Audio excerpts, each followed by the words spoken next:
ہم کریں گے ہر مظلوم کی حمایت۔ السلام علیکم، میں ہوں حرین فاطمہ اور آپ دیکھ رہے ہیں حمایتی نیوز HD چینل۔ نظر ڈالتے ہیں آج کی اہم خبروں پر۔ کراچی سے احمد دین حمایتی کی رپورٹ۔ صحافی وزیر علی اور ان کے بیٹوں پہ حملہ کرنے پہ ہم پرزور مذمت کرتے ہیں۔ صحافی پہ حملہ پوری صحافت پہ حملہ ہے۔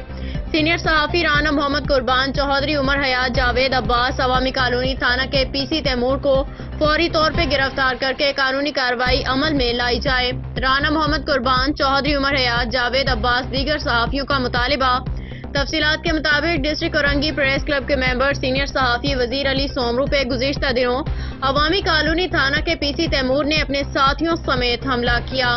وزیر علی سومرو ان کے بیٹوں کو زخمی کر دیا اور جان سے مار دینے کی دھمکیاں دی۔ اس موقع پہ سینئر صحافی رانا محمد قربان چودھری، عمر حیات، جاوید عباس، دیگر صحافیوں نے اپنے مشترکہ بیان میں کہا، صحافیوں پہ حملہ پوری صحافت پہ حملہ ہے۔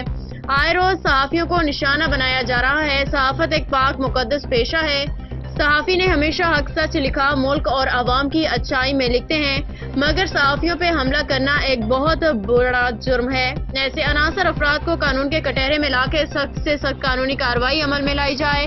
ان صحافیوں کا کہنا تھا کہ ہماری وزیر اعلیٰ Sindh, governor Sindh, IG Sindh, deputy commissioner Korangi, SSP Korangi اور دیگر قانون نافذ کرنے والے اداروں سے پرزور اپیل کرتے ہیں کہ وزیر علی سومرو پہ حملہ کرنے والے تیمور اور ان کے ساتھیوں کو فوری طور پہ گرفتار کیا جائے۔